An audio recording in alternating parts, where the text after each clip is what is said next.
Karibu mpenzi mfuatiliaji wa chaneli yetu ya Lisha Ubongo. Tulipoishia ndipo tunapoendelea. Tuliishia pale ambapo walikuwa wameshibana sana Faraja pamoja na Tumaini, na maisha yalikuwa yanaenda vizuri. Sasa karibu tuendelee. Usisahau kusubscribe na kucomment na kushare. Mwezi kabla haujaisha alirudi nyumbani kuwasalimia. Huyu si mwingine ni kijana Imani, ambaye aliwaletea zawadi kem, bila kusahau alimletea zawadi Faraja, kwani alifaulu vizuri mtihani wake wa kidato cha 4. Hivyo alitamani kukaa naye chini, kuongea naye mawili matatu kama anaendelea na kidato cha 5 au anaenda chuo. Alipofika getini alipiga honi, na kwa mshangao mkubwa sana aliyoupata baada ya kuona kwamba watu hao wawili ambao wamekaa kabla mwezi haujaisha wamezoeana sana. Yaani alishangaa kuona ushirikiano wa Faraja pamoja na Tumaini kwa muda mfupi waliokuwa nao. Wote walimpokea na wakachukua mizigo yote kisha wakaingia nayo ndani. Muonekano wa Tumaini ulikuwa mzuri sana.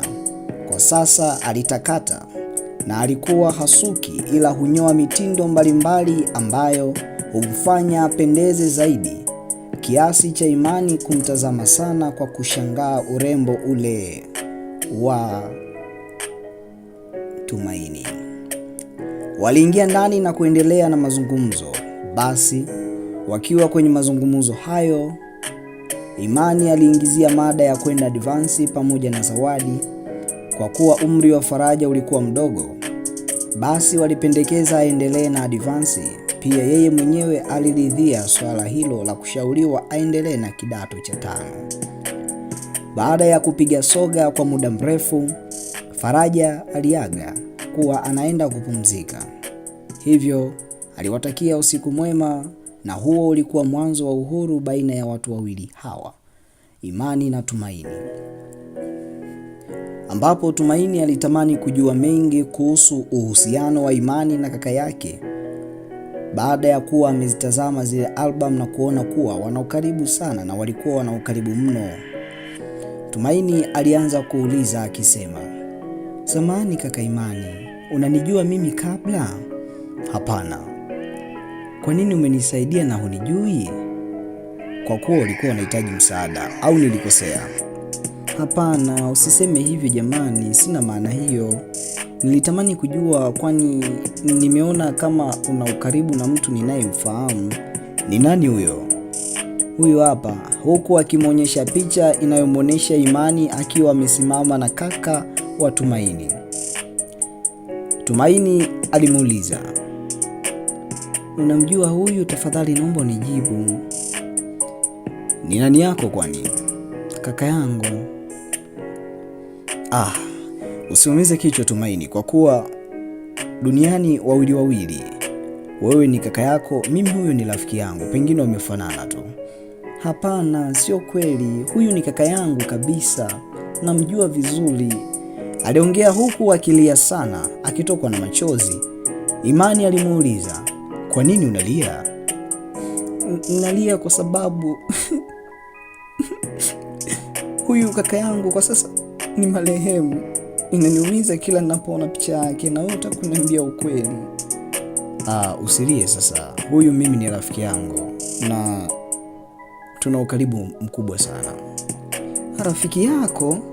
aliuliza kwa mshangao mkubwa sana. Ndipo Imani pia akajibu, "Ndio, wewe usilie, kesho utamwona huyu rafiki yangu, alafu utaniambia kuwa ni yeye kaka yako au la." Tumaini alivuta pumzi na kusema, "Siamini."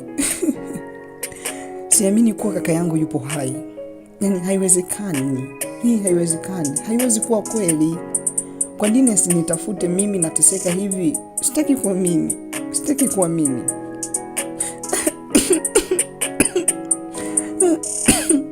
"Sitaki kabisa kuamini."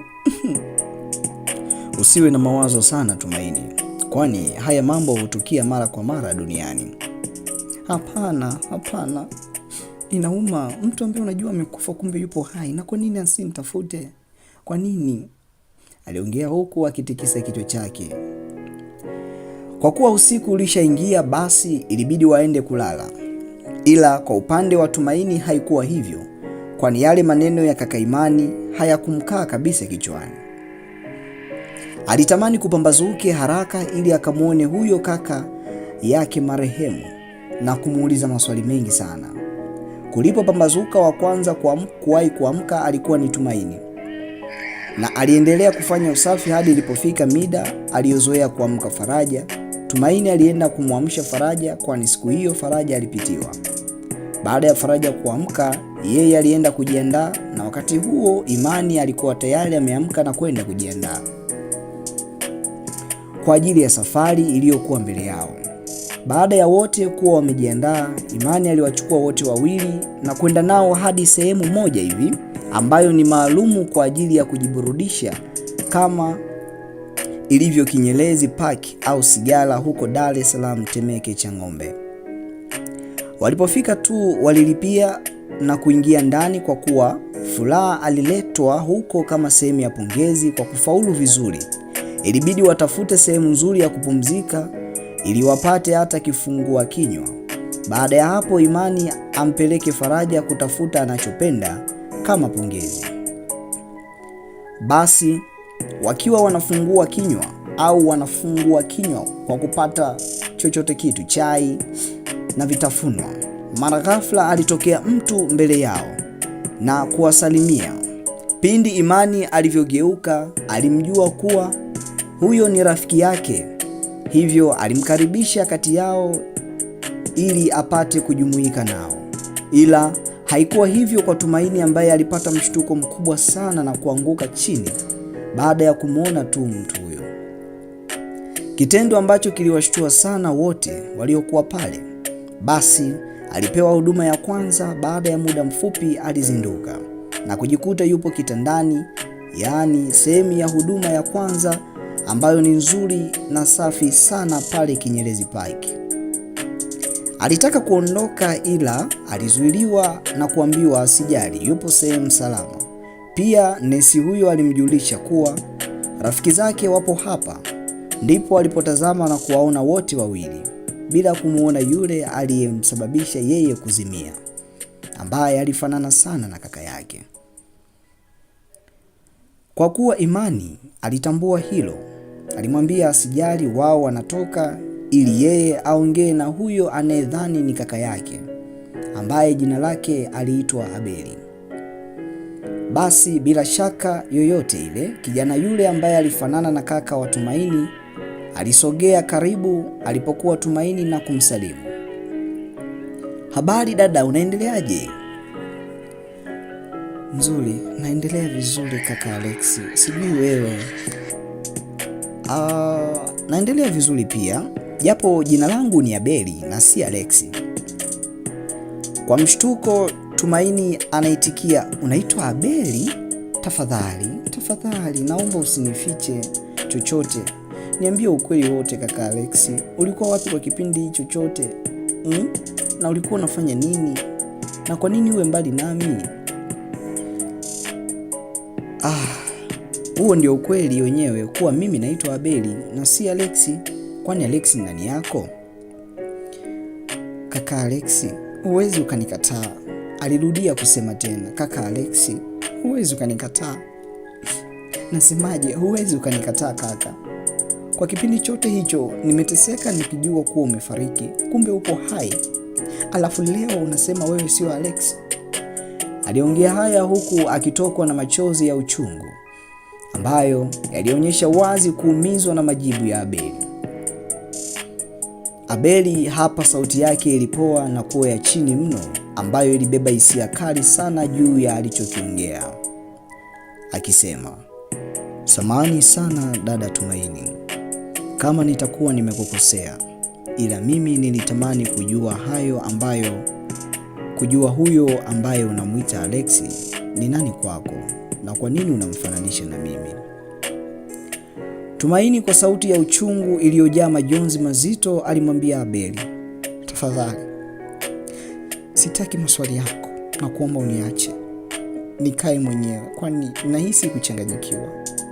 Dunia imenikataa na damu yangu inanikataa. Yaani mpaka damu yangu inanikataa. Nimepitia mateso sana. Mama yangu sijui alipo. Nitakuwa mgeni wa nani? Mimi nitakuwa mgeni wa nani? Tafadhali, naomba usiongeze neno lolote. Naomba uniache.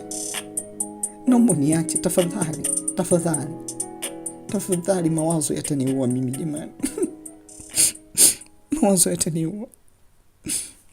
Abeli hapa ndipo alipoonja uchungu wa mwanadada Tumaini, na kwa sauti ya hisia kali za ukaka alimsogelea karibu, wakati ambapo Tumaini alinamisha kichwa chini na kumkumbatia, kisha alimwambia, mdogo wangu kipenzi Tumaini, chaguo la moyo wangu, nakupenda sana tena sana.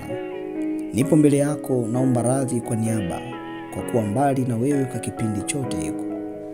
Naomba usizidi kuumia, kwani unaniumiza na mimi pia tena sana, kwa kuwa machozi yako yananikumbusha mambo mengi sana ya hapo awali tuliyoyafanya mimi na wewe. Tumaini akiwa amejawa furaha alimtazama na kumwambia, kaka Alexi, kweli ni wewe? Siamini macho yangu. Huku akiendelea kulia. Na kuomba usilie, kwa kuwa leo ni siku ya muhimu sana kwa wapenda nao. Leo ni tarehe 14 mwezi wa pili. Hivyo basi, naomba tufurahi wote kwa pamoja, na nimekuja na zawadi kwa ajili yako. Pia na kuhakikishia, jioni ya siku ya leo ama usiku wa siku ya leo nitakukutanisha na kaka yako Alexi. Tumaini kwa mshangao aliuliza, ina maana wewe sio kaka Alexi? Jamani, mbona hivyo? Lakini unazidi kunichanganya mwenzio kaka Alexi. Najua na kuchanganya, ila usijali, utajua ukweli wote kutuhusu. Baada ya kuongea walitoka nje, kwani Tumaini alikuwa anaendelea vizuri kwa sasa. Walipofika tu nje walipokelewa na Imani pamoja na Faraja, ambao walikuwa na furaha sana, haswa Faraja ambaye alikuwa hajui kinachoendelea, ila alifurahi sana kumuona dada Tumaini ni mzima. Pia alifurahi juu ya zawadi alizonunuliwa. Kwa kuwa usiku uliingia, walifanya uamuzi wa kwenda kulala kwa kina Abeli ili mazungumzo kati yao yawe marefu na huru, bila kusahau ukweli uwekwe bayana. Walipokuwa ndani ya gari, Tumaini alikuwa kimya sana na asiyekuwa na furaha hata kidogo. Kaka Imani alikuwa wa kwanza kuliona hili, hivyo alimuongelesha Tumaini na kumpa stori za furaha na matumaini, hadi Tumaini alikubali kuwa huzuni haina nafasi katika furaha. Baada ya mwendo mrefu sasa, hatimaye walifika nyumbani kwa kina Abeli, ambapo pindi tu Abeli alipobonyeza remote yake mlango ulifunguka, kwani hapakuwa na mlinzi wa kulinda, bali ilikuwa ni nyumba ya kisasa kabisa inayolindwa na mfumo wa umeme. Kutoka katika remote control, mlango ulifunguka kutii sheria baada ya kubonyezwa na Abeli. Mazingira ya nyumba ile yalivutia sana wageni wale. Kulikuwa na maua mazuri yaliyopelekea kuwe na harufu nzuri ya kunukia, bila kusahau sehemu ya kuogelea na sehemu nzuri ya kupaki magari, ambapo katika sehemu hiyo kulikuwa na magari matatu tena ya kifahari sana. Mwenyeji Abeli aliwakaribisha ndani wageni wake muhimu. Ndani huko walipokelewa na wadada 4 wa kazi. Waliajiriwa hapo kwa ajili ya utunzi wa bustani na wengine kwa ajili ya kazi za ndani na kazi nyingine. Imani hakuwa mgeni na eneo hilo isipokuwa Tumaini na Faraja, ambao ilikuwa ni mara yao ya kwanza kufika mahali pale. Yaani wazungu wanasema it was the first time for them to be there. Tumaini mawazo yake yalikuwa yamesafiri mbali sana na kuhisi kuwa wanacheleweshwa katika mazungumzo kutokana na furaha iliyokuwa ndani yake ya kutaka kuongea vizuri na kaka yake Alexi. Muda ulizidi kusogea, yaani muda ulizidi kwenda, wakiwa bado katika nyumba ile, ambapo walikaribishwa na Abeli Wakiwa pale sebuleni, Abeli alikuja kisha aliwaomba waende mezani kwa ajili ya msosi, ili wakati wanaenda mezani yeye apate nafasi ya kwenda kumuita aliyekuwa anajulikana kwa jina la Alex. Wakati ule ananyanyuka Tumaini anaenda mezani, alishtuka baada ya kuangalia kutani na kuona picha ya watu wawili wanaofanana sana. Yaani alikuwa ni Abeli pamoja na Alex. Tumaini alizidi kuchanganyikiwa. Alihisi yupo kwenye ndoto ambayo ni nzito sana. Baada ya kufika mezani, Abeli alimwambia Tumaini, "Sasa subiri nikuitie kaka yako Alex." Ndipo Abeli aliingia ndani na kutoka nje. Kumbe aliyetoka mara ya pili alikuwa si Abeli bali ni Alex, ambaye alikuwa akimwangalia sana Tumaini. Tena kwa huzuni hadi Tumaini akahisi kuna jambo limetokea nini. Muda mfupi hivi akatokea Abeli, sasa akiwa amevaa nguo zile zile alizovaa Alex, na kumwambia Tumaini, "Umeshindwa kumjua kaka yako," huku akicheka. Kikweli Abeli alikuwa ni mchangamfu kuliko Alex. Alex alikuwa amepoa sana na mtu ambaye hana maneno mengi, lakini Abeli alikuwa ni mwenye maneno mengi na asiyepoa. Tumaini baada ya kuambiwa kuwa yule wa kwanza kutoka alikuwa ni Alex, na ndio maana alikuwa anamtazama machoni kwa uchungu na masikitiko makubwa ambayo yalikuwa yanaendelea katika kichwa chake.